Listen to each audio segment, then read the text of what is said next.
chicos, les saluda el profesor Pedro Mascaro del curso de Economía en esta semana número 11 del ciclo ordinario 2019-1 virtual.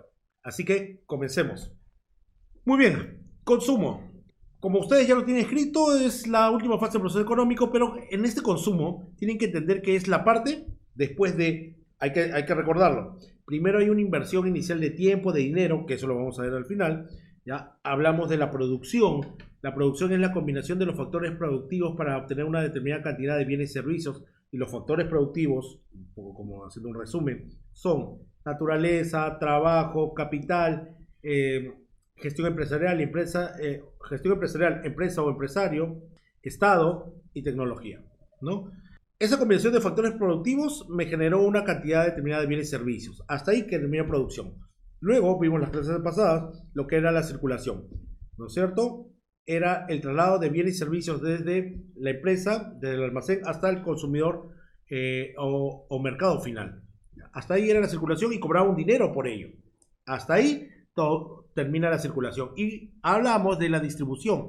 Es el momento donde en la empresa, ¿ya?, se realiza la repartición, la asignación de esa riqueza que obtuvimos en la circulación y cada uno de manera proporcional a lo que colaboró se le entrega esa riqueza. Y vimos que naturaleza recibía renta o alquiler, trabajo recibía salario, el dinero, el capital en su forma de dinero recibía intereses, el Estado recibía tributos, ¿no? Y la gestión empresarial o empresario recibía ganancias. Repartimos todo eso, distribución. Y ahora estamos en esta fase donde es el consumo. En este consumo, el bien o servicio que adquirimos nosotros los consumidores, los demandantes, ¿ya?, lo vamos a usar para satisfacer esa necesidad por la cual lo adquirimos. Este consumo dice que es debido a la circulación, sí, pero muy aparte de por qué es debido, la importancia del consumo es que va a permitir nuevos procesos económicos. Eso es lo importante. Si ustedes o yo compramos un producto y no logra satisfacer nuestra necesidad, producto o servicio, simplemente ya no lo compramos, ya no compramos y obviamente este producto o servicio se deja de vender y desaparece del mercado. Como ejemplo, miren chicos, sin ir muy lejos, si el producto no logra satisfacer esa necesidad, no hay nuevos procesos productivos. Ejemplo, ¿se acuerdan la gordita Inca Kola? No gustó al mercado y simplemente la gente no compró más y desapareció del mercado. Productos como Hugo el del jugo, el que le puso la leche al jugo, tampoco logró satisfacer la necesidad y desapareció del mercado. Cuando el producto no logra satisfacer la necesidad, simplemente su destino es que no habrá nuevos procesos productivos y simplemente saldrá del mercado. Hay muchos más. ¿Cuántos sabores de helados que Donofrio nos presentó ya hoy por hoy no están como parte del mercado porque no logró satisfacer esa necesidad, ¿no? Por ejemplo, recuerdo lo que es el Frío Rico sabor manzana verde, ¿no? Profesor, ¿hubo eso? Sí, hubo. Lo que pasa es que el sabor no era bueno y no logró satisfacer la necesidad, por eso ya no está en el mercado. Y como esto, muchos más. Profesor, pero ¿por qué el productor está preocupado de vender su primera, segunda, tercera, cuarta producción? No, el productor siempre está preocupado de vender, de realizar más procesos, ¿no? Pero el problema es que realmente él se preocupa a partir de la tercera producción, porque la primera y la segunda se vende automáticamente por la curiosidad que genera el nuevo producto. Entonces, entiendan una cosa, si yo pongo un producto al mercado, de repente por la curiosidad que he generado, la publicidad, la gente lo va a comprar. ¿Por qué? Porque quiere probar. Y al probar, si no logra satisfacer su necesidad, no habrá nuevos procesos y ahí ese producto simplemente saldrá del mercado. Si logra satisfacer su necesidad, habrá nuevos procesos productivos. Y eso es lo que se quiere en el tiempo, ¿no? Clases de consumo. Hay el consumo humano directo y el consumo humano indirecto. Humano o directamente productivo. Más que humano es consumo directamente productivo, ¿ya? Es aquel consumo que yo hago, ¿ya?, y que realizo para la producción del bien o servicio. Esto es generalmente materia prima, insumo, ¿ya? Y que son bienes intermedios que me va a servir para poder producir un bien o servicio. Frutas, madera, ¿no?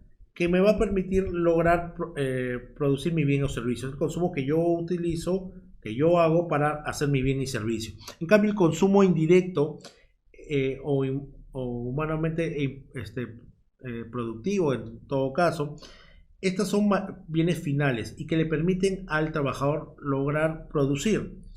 ¿Qué me permite producir? Medicinas, comida, alimento, ¿ya? Etcétera. Por ejemplo, podemos hablar de los celulares, computadoras, ¿no? Etcétera. Son productos generalmente del sector secundario, transformados. Ya no es materia prima. Con esto, sin esto, por ejemplo, sin medicina, sin alimentos, yo no puedo seguir trabajando. Hablemos de los niveles de consumo. Primero quiero que quede claro que los niveles de consumo no tienen nada que ver con tu estrato socioeconómico A, B, C, D, no tiene que ver con tu nivel social, nivel de la clase alta, baja, media, no tiene que ver con eso, tiene que ver con el nivel de consumo. ¿Cuánto consumes? Y eso está de acuerdo a tus ingresos. ¿Cuánto consumes tú como familia, como persona? Y hay 4 niveles: miseria extrema, pobreza, pobreza, holgura y riqueza.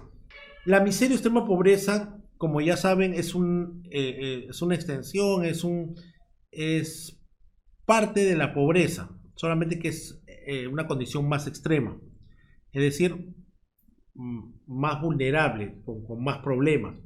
En la miseria extrema pobreza, lo primero que tienen que tener en cuenta es que acá no se cubre menos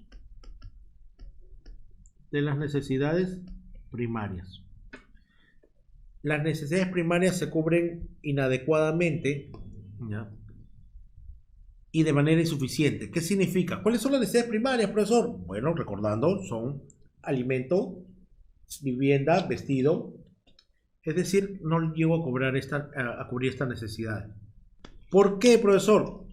Porque estas personas tienen ciertas características. Ganan menos del salario mínimo legal, no cubren la canasta básica de consumos. En esto están las necesidades primarias y algunas secundarias como estudios y salud, ¿no? Y dice que desde el punto de vista de hogares, extrema pobreza es un hogar con 4 miembros con un ingreso menor de 704, o sea, no lo va a cubrir ni siquiera el salario mínimo legal, que es 930. Miren, chicos, ¿qué haces con 704? No logras cubrir, ¿ya? ¿Cuáles son tus necesidades primarias? Alimento, vestido, vivienda y transporte. No se olviden, porque el transporte me permite ir a trabajar y poder tener los recursos necesarios para cubrir estas necesidades primarias. En este miserio, extrema pobreza, me hace recordar a esos programas como Fábrica de Sueños o todos esos segmentos de ayuda. En estos segmentos de ayuda ustedes pueden observar estas condiciones, ¿no? Varios de estos programas muestran a gente que o no tiene para comer o come de manera defectuosa, y si tienen para comer lo que no tienen es vivienda o no tienen ropa. Hay muchos casos de esto, y no es que se tenga que buscar mucho de miseria extrema pobreza. Aquellas personas que viven en asentamientos humanos donde no tienen agua, no tienen luz, ¿ya? Y obviamente no les alcanza para cubrir sus necesidades primarias. O comes o no tienes para vestido, o tienes vestido ajustado, o no tienes para vivienda. Miren, como un poco para ver esto, el programa Al Sexto Día hizo un reportaje sobre una pareja. Era una pareja de gente mayor, de unos 60 años, que, eran pareja, convivían, y mostraban sus falencias y hablaba de miseria o extrema pobreza. ¿Cómo se puede ver esta miseria o extrema pobreza? Ellos decían que eran recicladores. Como recicladores ganaban menos del salario mínimo legal, menos de estos 700 soles. ¿Ya? Ellos hablaban de ganar unos 650 o 680 mensuales. Entonces, ¿qué puedes cubrir con 680 mensuales? Ellos decían, bueno, comemos en un menú y nos alcanza para ir a comer a veces, como nuestro aniversario, un pollo a la brasa. Vestido. Vestidos ellos no lo compraban porque como recicladores les daban ropa vieja y los arreglaban y alguna ropa estaba bien. Entonces vivían de ropa regalada y vieja. Vivienda. En la noche ellos tenían que refugiarse debajo de un puente y ponían un colchón en su triciclo y esa era su casa. Entonces, si se dan cuenta, o cubres alimento o cubres vivienda, pero descuidas, por ejemplo, vestido, ¿no? Lo primero que vas a buscar cubrir es alimento, los otros de manera incompleta o básica. Entonces, menos de las necesidades primarias es lo que cubre en la extrema pobreza o miseria. La pobreza, acá se cubre las necesidades primarias más algunas necesidades secundarias. Eso se ve en la pobreza. Son personas que cubren, que perciben ingresos, digamos que por encima del salario mínimo vital, llego a cubrir mi canasta base de consumo y logro cubrir todas las primarias, todas las que hemos hablado, alimento, vestido, vivienda, transporte, más algunas secundarias. Y estas secundarias son educación y salud, ¿ya? Con los cuales cubren la canasta de consumo alimentario y no alimentario, dice, según el INEI, en 2015 se calcula en 21.77 la población. Cierto, pero quiero que tengan en cuenta algo. Recuerden que la extrema pobreza está dentro de la pobreza y que sí, esta gente, ya lo que pasa es que sí cubre tus necesidades primarias y tiene algunas secundarias. Y eso vamos a hacer un comparativo después a la hora de ver en qué situación estamos nosotros, ¿no? ¿Qué cubre la holgura? La holgura cubre las necesidades primarias más necesidades secundarias más algunas necesidades terciarias. Acá lo que va a pasar en la holgura, que tienes una solvencia económica porque cubres todas tus primarias, necesidades secundarias, diversión, estudio y lo que es salud, ¿no? También puedes cubrir algunas suntuarias o terciarias. ¿Cuál es? Por ejemplo, celebrar tu cumpleaños, salir a comer afuera en la calle por aniversario, etcétera. Alguna de las terciarias. Y tienen capacidad de ahorro, tienes capacidad para ahorrar dinero para el futuro, ¿ya? En cambio, la riqueza, todas las necesidades humanas. No se habla de, es una situación de máxima capacidad socioeconómica de consumo, pero no estamos hablando de los ricos, de los millonarios. No, aquel que tiene y puede cubrir en cualquier momento cualquiera de estas necesidades, eso es lo que estoy diciendo, sin hablar de riqueza. Ya, hoy, yo, si estuviera en el nivel de consumo de riqueza, significa que me puedo ir de viaje a Arequipa o a Argentina y ningún problema. Regreso y sigo trabajando, ¿no? Riqueza es que hoy día vaya a comer al restaurante de Gastón. No lo puedo hacer todas las semanas porque no soy rico, pero sí puedo hacerlo, ¿ya? Hoy porque tengo el excedente para considerarme rico y no estar preocupado. Entonces, una diferencia sustancial en estos niveles de consumo es la miseria menos de las necesidades primarias, la pobreza primaria más algunas secundarias, holgura primaria más secundaria más algunas terciarias o suntuarias y la riqueza todos. Acá un hincapié. Pregunta, chicos, ¿en qué nivel de consumo están? Me imagino que están diciendo holgura, profesor. No. Su nivel de consumo, lo más general y lo más creíble, creo que será que están en el nivel de pobreza. No, profesor, yo no soy pobre. Yo no estoy diciendo que soy pobre. No estoy diciendo que eres pobre. Lo que estoy diciendo es que tu nivel de consumo hoy por hoy es pobre. ¿Por qué, profesor? Por una sencilla razón. No es que estemos hablando de millonarios, ricos y famosos, no. El nivel de consumo significa que en este momento compras con tu salario real, que es la cantidad de bienes y servicios que compras. Eso es así, ¿ya? Y si tú me estás mirando y tienes hermanos, es el momento más ajustado de lo que es el presupuesto de una persona que tiene familia. Entonces no es que no, profesor, pero yo soy rico, no tengo capacidad de ahorro. No. Primero que el alumno promedio de San Marcos no es que esté en miseria, pero esté en pobreza. ¿Por qué? Porque el alumno de San Marcos, el nuevo alumno de San Marcos, tiene para cubrir necesidades primarias, algunas secundarias, ¿no? En cambio, la extrema pobreza demuestra que esta gente no puede cubrir las necesidades primarias básicas, entonces está en una situación más vulnerable. El alumno promedio del aula virtual debe ser pobreza, no porque ganes poco, vuelvo a decir, tus padres pueden ganar mucho, pero todo el dinero se va en el consumo hasta acá, ¿no? Hasta cubre todas tus necesidades primarias y algunas secundarias.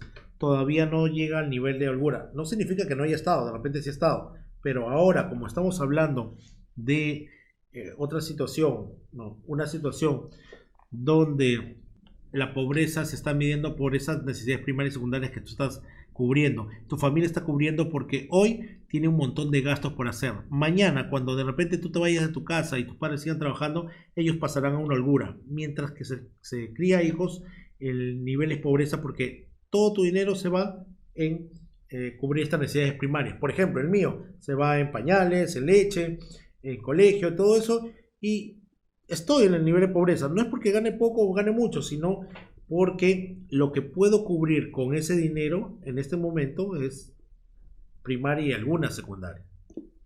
¿Qué es una canasta de consumo? De este conjunto de bienes y servicios adquiridos por un consumidor representativo de la economía. ¿Qué es eso? ¿Ya? Según el INEI, nuestra canasta base de consumo se hace midiendo bienes y servicios que consume y adquiere un consumidor representativo de Lima metropolitana. Entonces, en base a eso es todo lo que va en el consumo de esta persona, que son alimentos, bebida, vestido, calzado, alquiler de vivienda, mantenimiento de vivienda. Miren, hasta ahí es primario, pero incluye, como les dije, la canasta de base de consumo es un indicador internacional. Entonces está considerando otros elementos que no son primarios para nosotros, pero para otros países sí, como lo es la salud, la educación y el esparcimiento. Entonces, ahí ustedes pueden ver que en la canasta básica de consumos, el INEI dice, ¿no? Dice que sumando todo, esto es lo mínimo que debe tener una persona para poder vivir él y su familia. Entonces la canasta de consumo mide que tenga todos estos elementos. Si tiene todos estos elementos es que puedo medir el tema de tu pobreza, ¿ya? A través de ese indicador. ¿Por qué? Porque la pobreza lo que mide es si llegas a cubrir tus necesidades básicas. Y hasta ahora, con todos estos elementos, sí tiene básicas y algunas secundarias como salud, esparcimiento y educación. Entonces, ahí mide el grado de pobreza o no. Ahora, profesor, ¿qué es el índice de precios? El índice de precios es la medida de los precios del bien y servicio en una canasta. Lo que pasa es que ya vimos que la canasta es los elementos que tiene que tener una familia para poder vivir, ¿ya? Esa es la canasta de consumo, para vivir él y su familia. Pero el problema es que esos son los bienes. Ahora, el índice de precio es sumo los precios de todos esos bienes y ese es el índice de precio consumidor. La medida de los precios de bienes y servicios de una canasta de consumo comparadas con un consumidor típico. Esto se calcula en base al conjunto de productos determinados por la Autoridad Estadística del Perú, el INEI en este caso. El índice de precios simplemente es todos los elementos que tiene la canasta base de consumo, lo sumo y lo divido entre el número de elementos. Entonces ese índice de precio consumidor es un elemento importante a la hora de ver el consumo. El nivel agregado de los precios. ¿Qué es el nivel agregado de los ¿Qué es el nivel agregado de los precios? Acá dice el concepto utiliza la macroeconomía para distinguir las medidas ponderadas de los precios de una canasta de consumo formado por un clon. Nivel agregado de precios. Simplemente es esa canasta básica de consumo, ¿ya? ¿Cuánto representa en tu presupuesto familiar de consumidor? Entonces, el incremento del nivel agregado de precios es igual al aumento de precios, es decir, el equivalente al índice del precio del consumidor. Miren esta relación, chicos. La canasta básica de consumo, haciendo un resumen, ¿ya? Son todos los elementos que tiene que tener una familia para poder vivir tranquilo, o sea, un trabajador y su familia. Entonces, en una familia tiene que tener su canasta de base de consumos, que son alimentos, bebida, vestido, calzado, vivienda. Acá pone mantenimiento de vivienda porque recuerden que el mantenimiento de vivienda todo el mundo lo da por sentado, y eso no es real, ¿no? ¿Por qué? Porque el mantenimiento de vivienda no es parte del alquiler ni nada de eso, es barrer, comprar otra escoba, comprar un aspirador, comprar ayudín, etcétera, y nadie lo pone dentro de estos gastos. Ahora, aparte del mantenimiento de vivienda, está la salud y esparcimiento y la educación.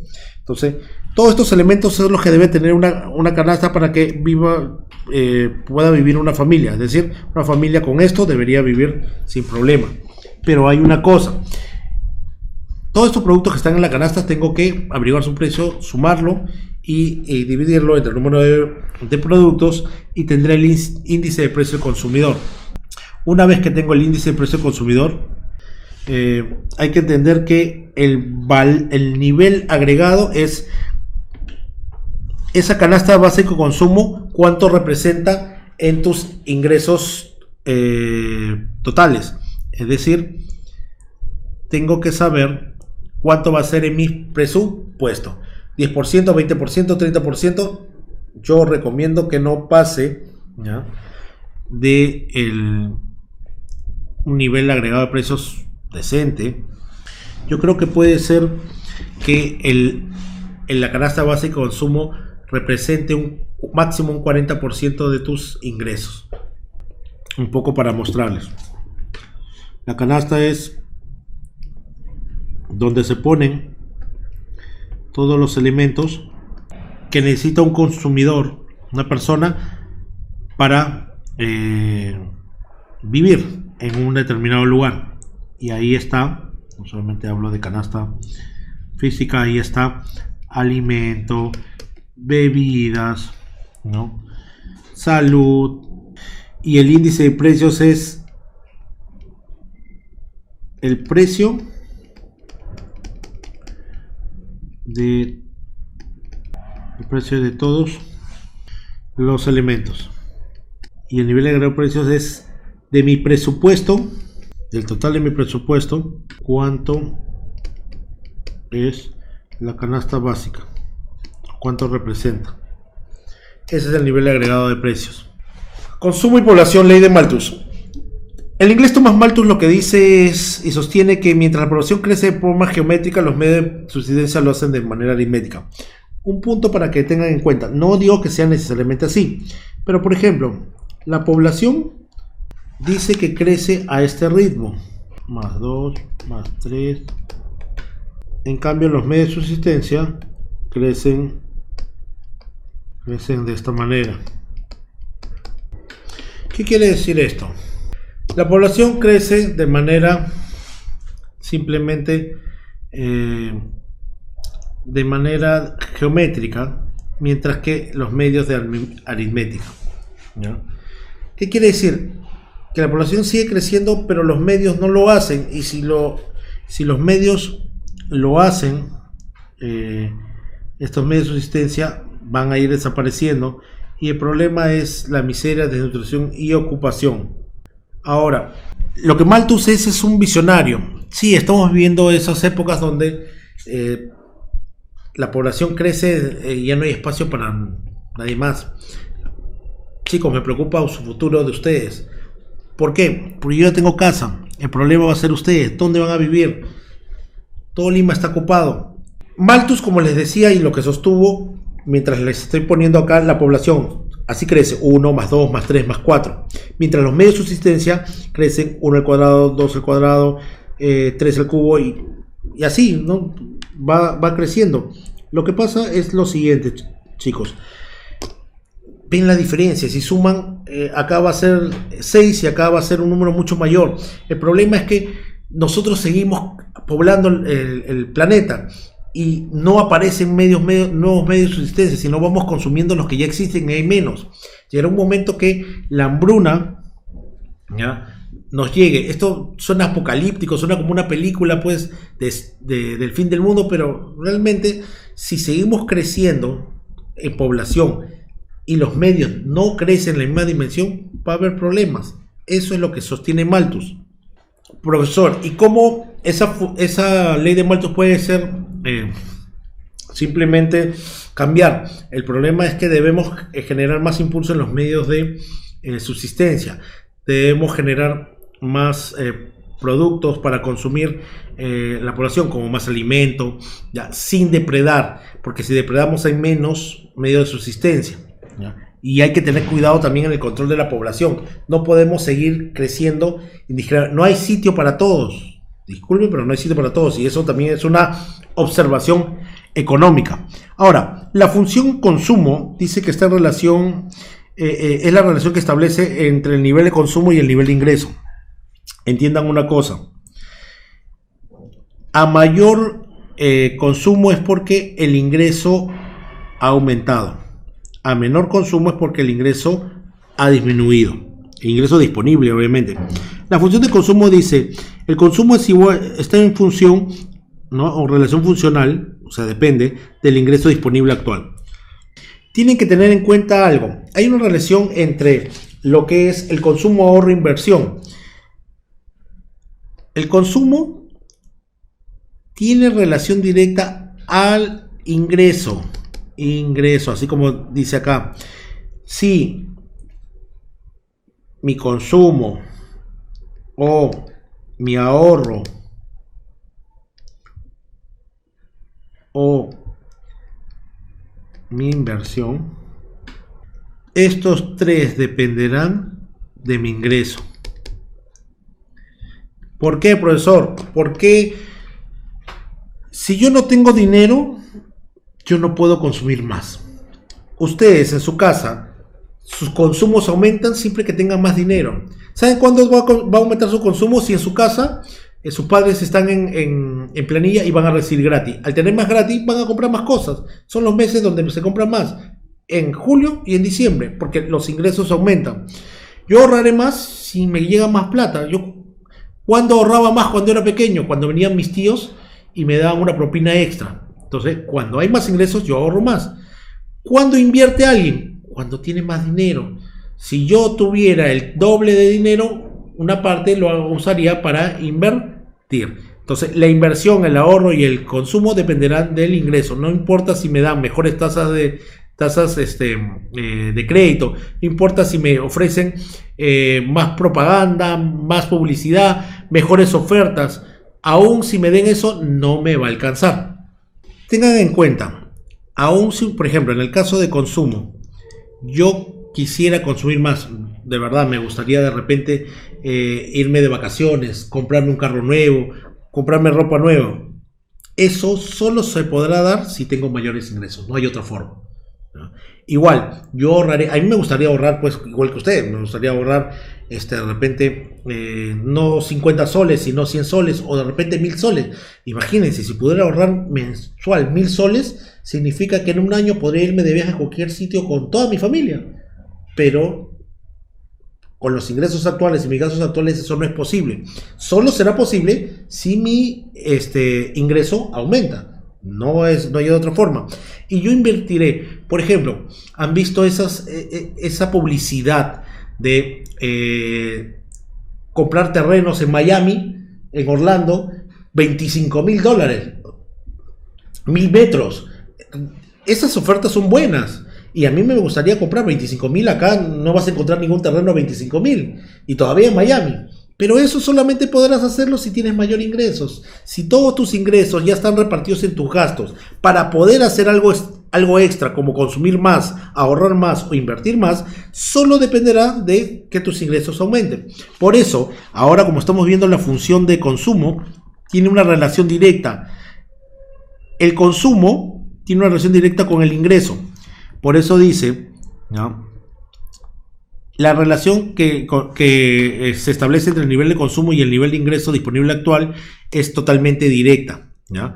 Cuando hablamos del ingreso disponible es después de impuestos, obviamente, porque el impuesto recuerda que no es tuyo. Estamos hablando del ingreso que tú tienes. Ahora, cuanto más alto es el ingreso de una persona, su nivel de consumo también es mayor. ¿Por qué? Tiene una relación directa. A mayor consumo, mayor ingreso disponible. Y si tengo menor ingreso disponible, también es menor el consumo, ¿ya? Es directa, como les digo. Ahora, hablemos de la ley de Engel. Se refiere a la elasticidad ingreso a la demanda. Elasticidad ingreso a la demanda, que es la relación entre el ingreso y el gasto de consumo. Lo planteó Engels en el siglo XIX, como dice acá, pero veamos de qué trata. Dice, primero, gastos porcentuales dedicados a la alimentación son más elevados proporcionalmente a medida que los ingresos son más reducidos, ¿ya? Mientras mayores sean los ingresos del individuo de una familia, menor es el porcentaje que gasta en alimentación. El porcentaje de gasto investido, alquiler, casa, luz, combustible o transporte público con relación al ingreso total permanece inalterable. Y a medida que aumenta el ingreso, aumenta el porcentaje de gasto dedicado a la educación. ¿Cómo es esto? Un poco mencionarles, pero veamos acá en la fórmula y para explicarlo bien en su simplificación. La primera ley de Engel lo que dice, ¿no? Menor es tu ingreso, mayor es el porcentaje en gasto en ¿qué? Alimentos. Esta es una necesidad primaria, la primera necesidad primaria, la más básica, ¿no? Primera necesidad primaria, la más básica, para la primera y la segunda. Para la tercera acá te dice que acá están las necesidades primarias más, sí, solamente las otras necesidades primarias. Estas son las otras necesidades primarias excepto alimento. Y acá están las necesidades secundarias más algunas necesidades terciarias o suntuarias. Entonces, acá podemos ver una cosa. Para explicar la primera ley de Engels, te dice, a menor ingreso, mayor porcentaje en gasto. Digamos que mi ingreso es 1000 soles y yo gasto en comida 500 soles, que es lo mínimo que yo debo gastar para alimentarme. Entonces significa que estoy utilizando en alimentos, mi porcentaje en gasto de alimentos es 50%. Pero ahora, ¿saben qué? Ya no gano, ya no gano 1000. Yo gano y sigo consumiendo 500. Entonces estamos hablando que acá más o menos sigo consumiendo 500. Estamos hablando que más o menos aproximadamente aproximadamente 70% ha aumentado mi consumo en gasto. Y mientras menos vaya ganando mi gasto en alimentos, el porcentaje de lo que representa frente a mis ingresos aumenta. ¿Por qué? Porque los alimentos puedo ajustar un poco por ahí, pero supuestamente me estoy utilizando en gastos de alimentos la mayor parte de mis ingresos. Y si yo gano más, yo puedo ajustar mis otros gastos, pero alimentos es lo que último ajusto. Y llegará un momento que no puedo, llegará un monto mínimo que no puedo bajar. Entonces mi porcentaje va a aumentar en lo que es alimentos, esta primera necesidad primaria, ¿no? En cambio, frente a esto también tiene una relación donde a mayor ingreso es menor mi porcentaje en gasto. Si se dan cuenta, si yo ya no gano 1000, sino gano 2000 y sigo gastando 500 en alimento, significa que estoy utilizando el 25% en alimento. Y si yo gano 4000 y sigue aumentando, ¿no? Pero si yo gano más no voy a gastar 500. Ya, digamos que aumentas a 525%. ¿Ya? Si ahora aumentamos a 4000 y sigo pensando en 500, ¿de cuánto estamos hablando? ¿Cuánto representa 500 de mis 4000? Ya no es 25%, 10%, más o menos un 15%. Y si aumenta 5.000, 10%.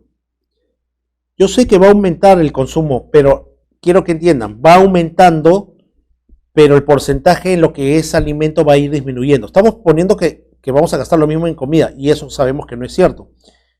¿Ya? Aún si fuera 1.000, ¿ya?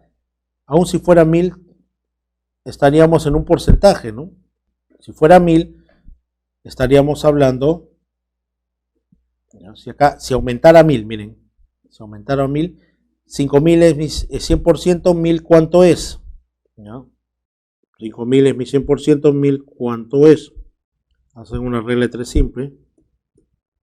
5.000 es mi 100%. 1.000 ¿cuánto es mi porcentaje? Para que haya los porcentajes directamente y de manera exacta. 20%. Profesor, 20%. Sí, pues, muchachos, pero acá tienen que sacarle, dense cuenta que es poco el porcentaje. ¿Ya?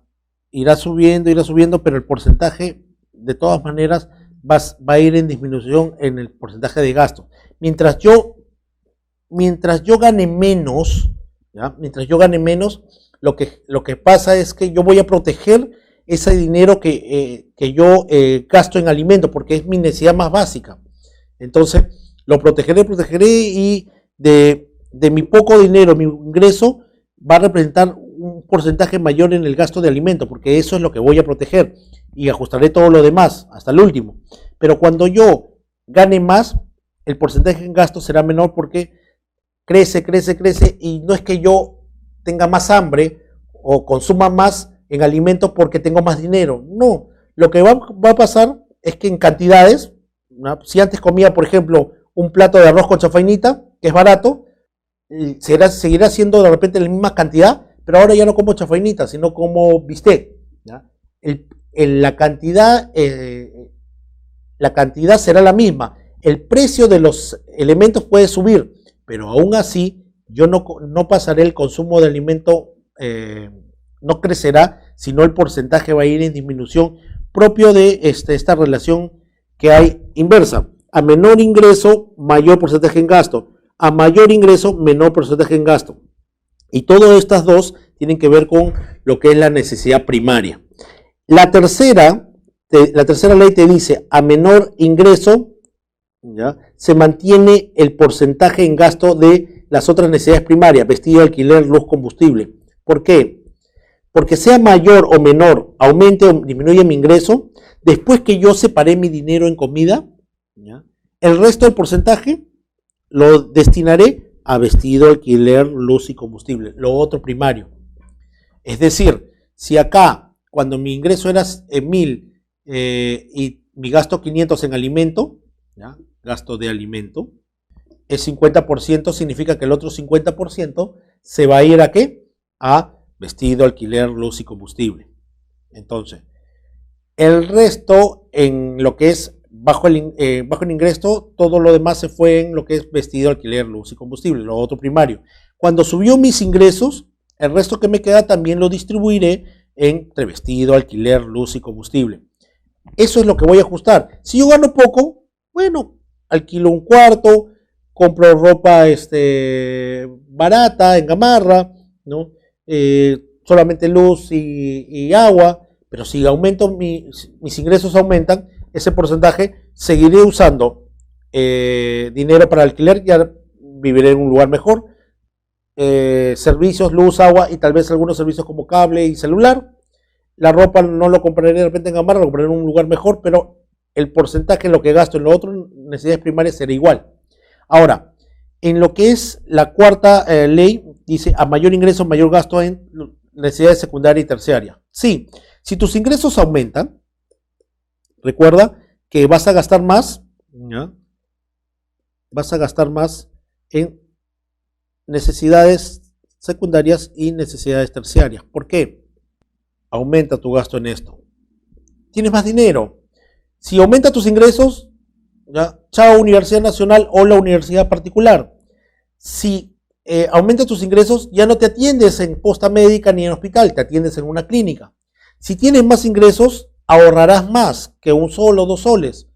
Si tienes más ingresos, chao, platillos de Ginomen, vasos de Coca-Cola o la vajilla importada, ¿no? Si tienes más dinero, viajarás. Ya no dirás Lima Mala Lima, sino dirás Lima Cusco Lima, Lima Miami Lima, etcétera. Automáticamente tienes dinero para gastar más en estas necesidades secundarias y terciarias. La protección del consumidor lo asume Indecopi. ¿Ya? El Estado, de acuerdo a la Ley de Protección del Consumidor, plena reforma de lo que es la responsabilidad y bienestar social del Estado, que lo dio a través de el decreto de creación de la protección al consumidor, donde se crea Indecopi y luego se crea a todos sus primos hermanos, que son Ocinermin, Ocitran, Ocitelve, etc.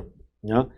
Todo eso se hace debido a que en los años 90 y 2000 para adelante, nosotros sabemos que la economía fue creciendo y la economía al crecer, al entrar nuevos inversores y entrar nuevas empresas, el problema es que no había una ley que protegiera al consumidor sobre los abusos, sobre los errores, para defender sus temas de salud física y mental, ¿no? Ahí es donde entra Indecopi. Indecopi lo que va a hacer es cumplir un rol de protección del consumidor, pero ojo, cuando fue creado Indecopi veía todos los reclamos de la población, el consumidor, frente a los servicios los servicios que se brindan en el mercado. Entonces se tuvieron que crear estas instituciones que también protegen al consumidor, como Citel o Citran, de acuerdo a sus competencias, como vamos a ver. Ahora, ¿cómo cumple el Estado este rol de regulación? ¿Cómo cumple esta regulación estatal? Garantizando la libertad de mercado. Dice que la libertad de precios y abastecimiento normal de artículos alimenticios, evitando carestía, artículos de primera necesidad. ¿Cómo se da eso? Tienen que entender que esto se da cuando, por ejemplo, escuchas que la carretera central ha sido tomada por comuneros o por algún reclamo. Bueno, es responsabilidad del gobierno de liberar esa vía para que lleguen los alimentos y los productos de primera necesidad que vienen de la sierra, de los lugares donde traen la comida. Tienes que evitar carestía. El Estado tiene que ir, va a la municipalidad, va al ministerio, el ministro del Interior, por ejemplo, el ministro del Interior va a ver que haya libre circulación, que el ministro de Agricultura, que por ejemplo, que no haya especulación en lo que es los alimentos de primera necesidad, va a los mercados, que exista el producto y que no se esté especulando en ellos. Eso es responsabilidad del ministerio, de las municipalidades, que no haya monopolios en estos mercados. Ese es el rol de regulación estatal. Otro, controlando las precios y medidas y la calidad de los productos. Ustedes han visto noticiero, algunos operativos que hace la municipalidad, que es el Estado, ¿no? Para ir a los mercados y ver que las pesas realmente cumplan ese rol, que es medir adecuadamente los productos y servicios. Yo les digo, chicos, tengan cuidado cuando escuchan algún producto que perifonean en esos camiones viejos y te dicen que te van a dar el producto a un precio menor de lo que venden en el mercado, ¿no? Por ejemplo, fresas a $1, mandarina a 50 céntimos. Es demasiado bueno, pero cuando te acercas ves unas balanzas todas viejas y malogradas. ¿Qué pasa? Te pesan y te dicen que es 1 kilo. Tú vas a otro sitio y no hay 1 kilo, hay 3/4. Entonces, lo que están haciendo es robarte en el peso. Para evitar eso, la municipalidad supervisa los mercados, controlando sus pesas, viendo que entreguen un producto adecuado y no estén engañando al público. También van a algunos lugares donde supuestamente entregan pollo. ¿Y qué encontraron en esos operativos? Pollos inflados con agua, pollos que estaban chancados y los pintan de amarillo, ¿no? No te venden carne de res, sino carne de caballo, ¿no? Por ejemplo, los famosos panetones, turrones, bombitas, hechos en condiciones insalubres, ¿no? Donde hay cucarachas, hormigas, cualquier otra. Bueno, el Estado hace esos operativos para evitar este tipo de artículos de consumo en malas condiciones higiénicas, engañando al público, evitando la especulación, el fraude en general. Otra forma como el Estado cumple esa regulación estatal, organizando campañas contra consumos nocivos, como la campaña por ejemplo, de lucha contra del Día del No Fumador. Es una campaña contra estos consumos nocivos, ¿no? Espectáculos deshonestos, inmorales, literatura malsana. También organizando campañas de salud, que busca ayudar y proteger al consumidor. Las campañas de vacunación, el día de la lucha peruana contra el cáncer, contra el SIDA, etc. Yendo a lugares y cerrando, por ejemplo, restaurantes que dicen que son restaurantes, pero al final son nightclubs o núcleos de prostitución, ¿no? Lo que hace es que todos estos lugares que contravienen las medidas que da el Estado para proteger el consumo, para proteger al consumidor en las buenas normas de decencia y decoro, bueno, ahí el Estado tiene que entrar a regular eso. ¿Por qué? Recuerden una cosa, el Estado recibe nuestros tributos y como recibe nuestros tributos, el Estado es parte de este proceso de producción. Entonces, no solamente es cobrar el tributo, lo cobras porque vas a supervisar algunas regulaciones que hay en el mercado, como estas. Viendo este cuadro, verán las principales instituciones reguladoras y de defensa del consumidor. Les decía que, de acuerdo a la ley 27332 ¿ya? Del 2000, ¿ya? Se crean estos organismos reguladores de la inversión. Vuelvo a decir, el primero fue Indecopi, pero fue mejor separar esto y se creó Ocinermin, Ocitran, Ocitel. ¿Qué es Ocinermin? Organismo de Supervisión de la Inversión de Energía y Minería. ¿Qué supervisa en el ámbito de electricidad y hidrocarburos? Como empresas como Enel y Luz del Sur. Recuerden que Enel era lo que es del Nor y Luz del Sur no son empresas distintas, es una sola empresa que está dividido por región, ¿ya? Entonces, si tú tienes un reclamo por tu recibo de luz porque te viene demasiado y no hay una razón, si tú tienes problemas con lo que es los grifos y el precio de los grifos o el servicio, el gas y sus servicios, ¿ya? Porque muchas veces los que venden servicios no te los venden de calidad o simplemente hay un problema que no te resuelve la empresa, tú puedes reclamar primero a la empresa, si no estás satisfecho con eso, lo elevas a un segundo organismo que sería Ocinermin, que es supervisor de inversión en energía y minería. Otro es Ocitran, que es el que ve lo que es inversión en infraestructura de transporte o uso público. Todo lo que tenga que ver con infraestructura de transporte, de uso público, carreteras, autopistas, aeropuertos, tendrás que reclamar a Ocitran. Si no estás de acuerdo con los terrapuertos o algún servicio de un terrapuerto o de una empresa que es informal, reclamas a Ocitran. Las autopistas, si tienes problemas con la línea María o las autopistas en general, reclamas a Ocitran. Si tienes problemas con el servicio que da la empresa que regula el aeropuerto Jorge Chávez, también reclamas a Ocitran. Ocitel, ve todo lo que es la inversión privada de telecomunicaciones. Si estás en desacuerdo con el servicio o lo que te cobra la telefonía fija, móvil, cable, servicio de internet, si te cobró internet y no tuviste el servicio y no te quieren reconocer eso y te quieren cobrar, bueno, ya presentaste tu queja a Movistar, Entel o cualquier empresa que tú contrates. Si no te resuelve esta empresa o te ha dado en publicidad engañosa, como ha sido en el tema de Entel, será sancionada ya sea por Ocitel por el servicio o ya sea por publicidad engañosa, como ha sido por Indecopi, porque te decía que tenías internet ilimitado. No es que no te dio internet, sino que decía que tenías ilimitado y realmente no hay en realidad un servicio ilimitado en internet, tiene sus limitaciones.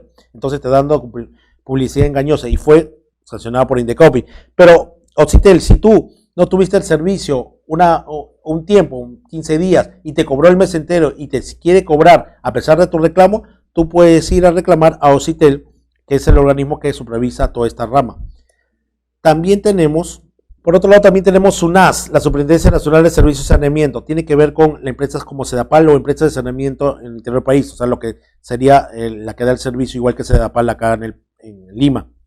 Entonces, si tienes problemas con tu recibo de agua, te viene un monto que no es el que tú manejas, ¿no? Imagínate, pagabas 40, 50 soles y de un momento a otro llega un recibo de 400, 500 soles y tú reclamas y no hay una solución de esto, puedes levantarlo a SUNAS y él tendrá que ver y sancionar. Por ejemplo, SUNAS sancionó a Sedapal por estos problemas de la cañería y lo que pasó en San Juan del Lurigancho. Bueno, SUNAS tiene que ver si fue, porque está supervisando, está regulando, está fiscalizando si fue responsabilidad de Sedapal o no. Creo que es obvio, pero será SUNAS quien sancione a Sedapal por estos temas. Indecopi, el Instituto Nacional de Defensa de Competencia y Protección de la Propiedad Intelectual. Un ciudadano, un empresario o el Estado, ¿ya?, que tenga un problema de libre competencia, de publicidad engañosa, de que quieren apropiarse de tu propiedad intelectual, ¿no?, de tus patentes. Cuando tú quieres patentar algo, tienes que ir a Indecopi y pagar y presentar el derecho de tu nueva invención con ellos.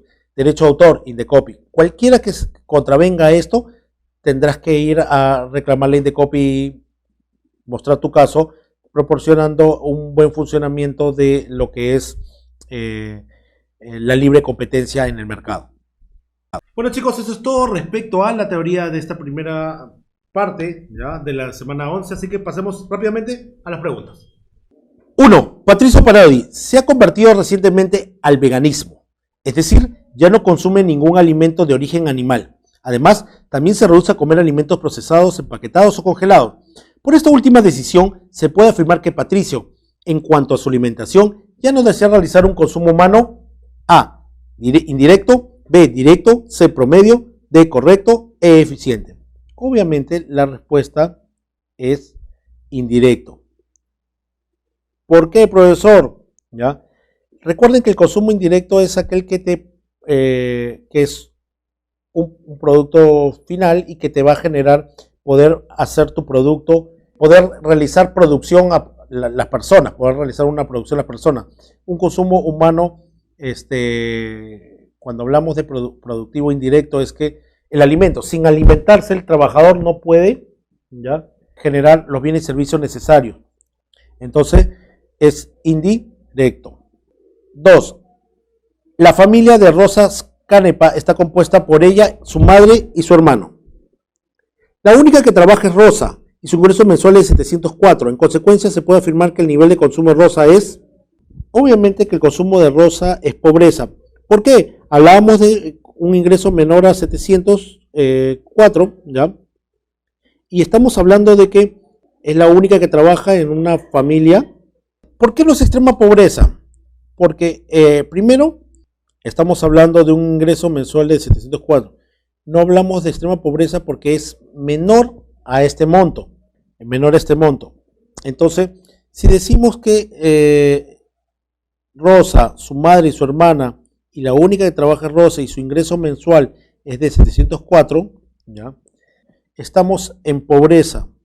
¿Por qué? Porque extrema pobreza son ingresos menores a 704 y estamos hablando de un promedio de 4 miembros en la familia, ¿ya? Entonces, no es extrema pobreza, porque en extrema pobreza tendría que ganar menos 704 en un núcleo familiar de 4, ¿ya?, según el INEI. ¿Ya? Estamos hablando de que esta persona que tiene ese rango de ingreso mensual, si fuera menor a 704 y si hubiera más personas en ese núcleo familiar, estaríamos hablando de extrema pobreza. Estamos en una pobreza. Holgura no es porque, recuerden, con holgura es que aparte de cubrir tus necesidades primarias, secundarias, tienes capacidad de ahorro. No creo que con 704 tengas capacidad de ahorro. Riqueza mucho menos. Inanición es una palabra que no tiene que ver con el tema de consumo, ¿ya? Entonces la respuesta es la B. 3. La familia Mamani está conformada por 4 miembros y sus ingresos mensuales son 1.200. Además, se sabe que dicha familia no tiene capacidad de ahorro ni de inversión. Por lo tanto, el nivel de consumo de Mamani se denomina. El nivel de consumo de Mamani también es pobreza. ¿Por qué, profesor?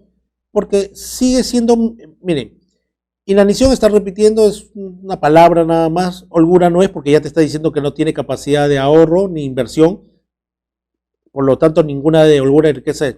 ¿Y por qué no es extrema pobreza? Si con 704 no era extrema pobreza, ¿ya? Con 1200 y siendo 4 miembros, ya puedo decir que seguimos en pobreza. ¿Por qué? Hay pobreza si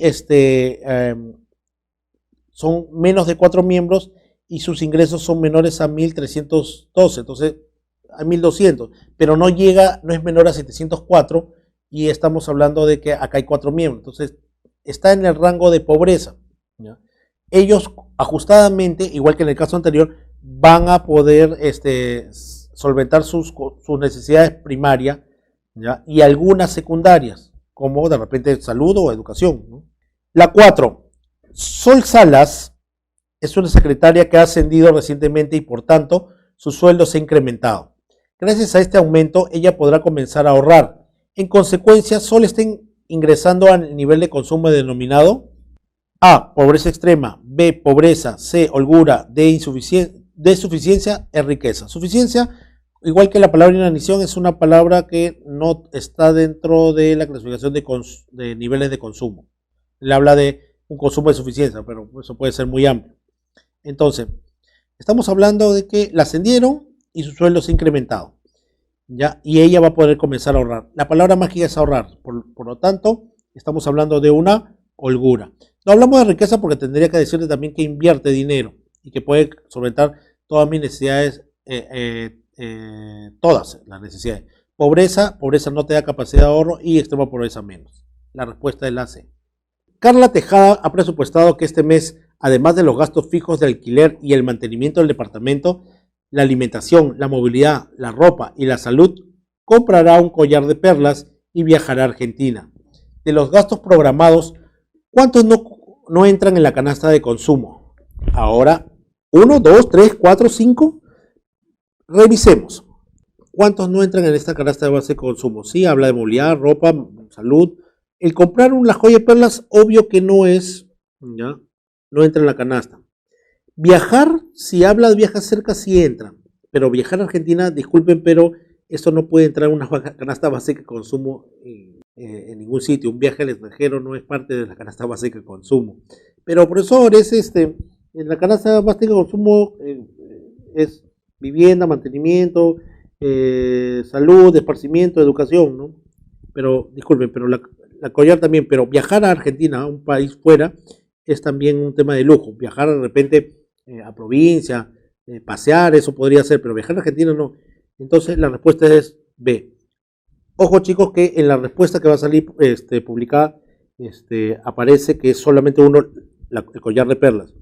Pero el viaje, por decir que es Argentina, no entra en ninguna canasta básica de consumo pues, de ningún país, el viajar al extranjero. Entonces, tengan en cuenta, estamos corrigiendo esto. Acá, claro, el viajar, vuelvo a decir, como tema de esparcimiento puede entrar, pero Argentina, otro país, no entra en ninguna canasta básica de consumo. Por lo menos básica no es, ¿no? Entonces, acá el viaje a Argentina también es. Entonces, la respuesta es B. Ojo, para que no me pregunten a través del Face. Yo sé que la respuesta va a decir A, pero estamos corrigiendo porque ni el collar ni el viaje a Argentina entran en una canasta básica de consumo. Por más que sea esparcimiento y el viaje entre en diversión, pero un viaje así como básica de consumo, en ningún lado. 6. Si una familia incrementa sus miembros en 3, pero sus medios de subsistencia solo se incrementan en 1, se puede afirmar que se está cumpliendo la A. Ley de Engel, B. Ley de Malthus, C. Elasticidad, D. Ley de oferta y demanda, E. Libertad de mercado.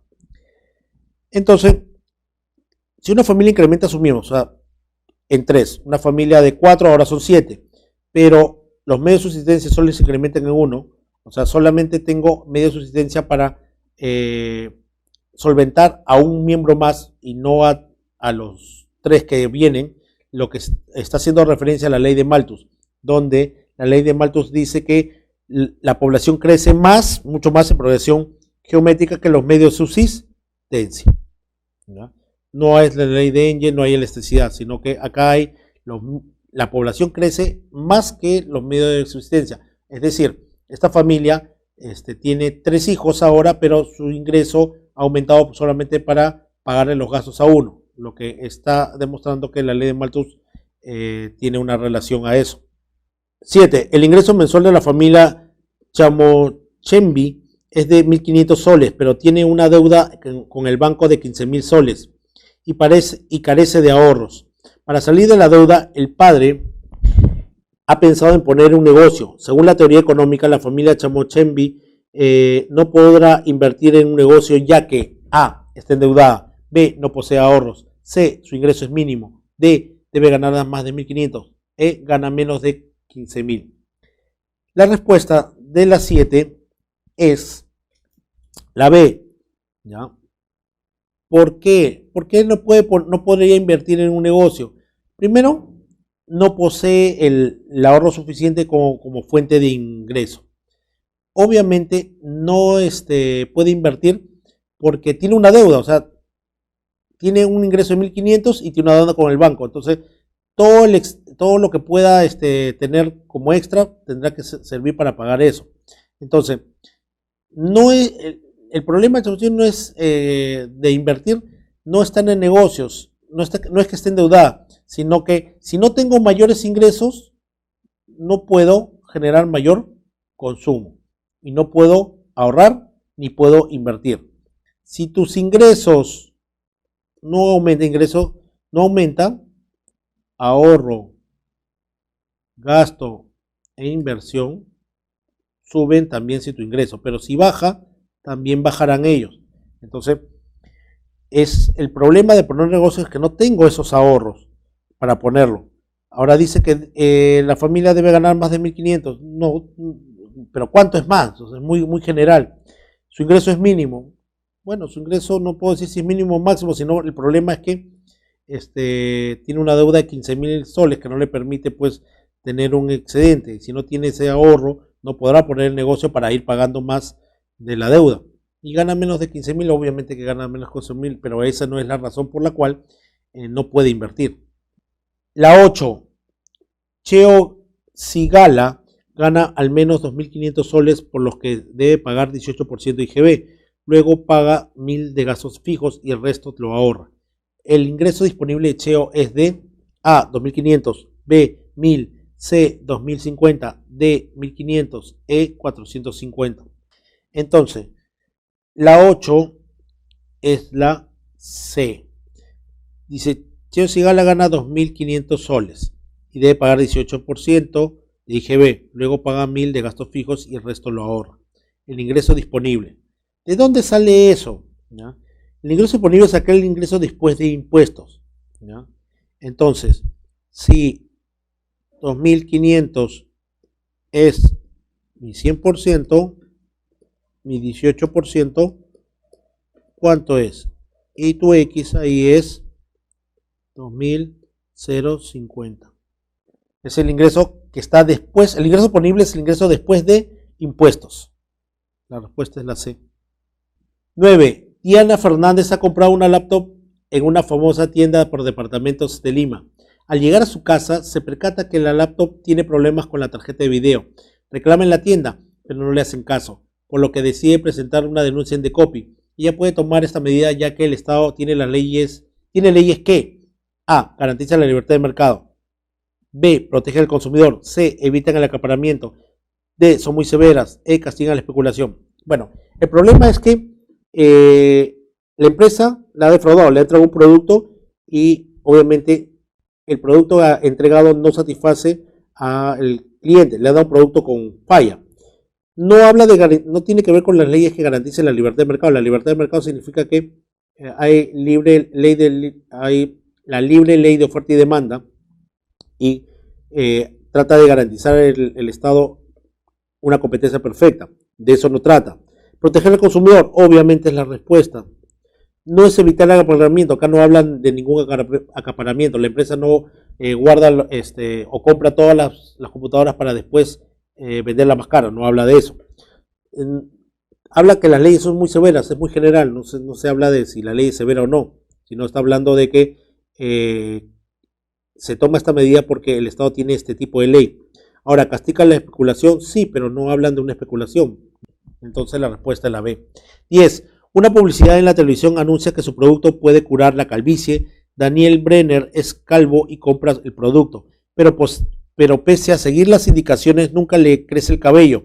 Al consultar en internet se da cuenta de que son miles que, como él, siguen calvos pese a usar el producto. El Estado puede tomar medidas contra la empresa que vende dicho producto, ya que A. Evita carestía de artículos de primera necesidad. No tiene nada que ver. Controla las pesas y medidas. No tienen nada que ver con la caída del pelo.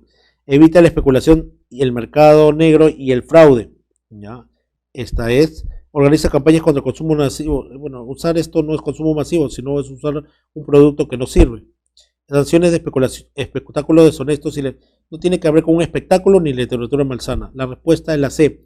Porque lo que hace el Estado es tomar medidas con esta empresa para evitar la especulación, el mercado negro y sobre todo en este caso el fraude.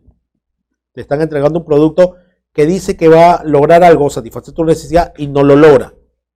Bueno chicos, es todo con respecto a la teoría y ya hemos resuelto las preguntas de esta semana número 11 del ciclo ordinario 2019-1 virtual de lo que es el curso de economía. Así que cualquier pregunta, háganla y yo estoy dispuesto a ayudarlos. Hasta luego chicos.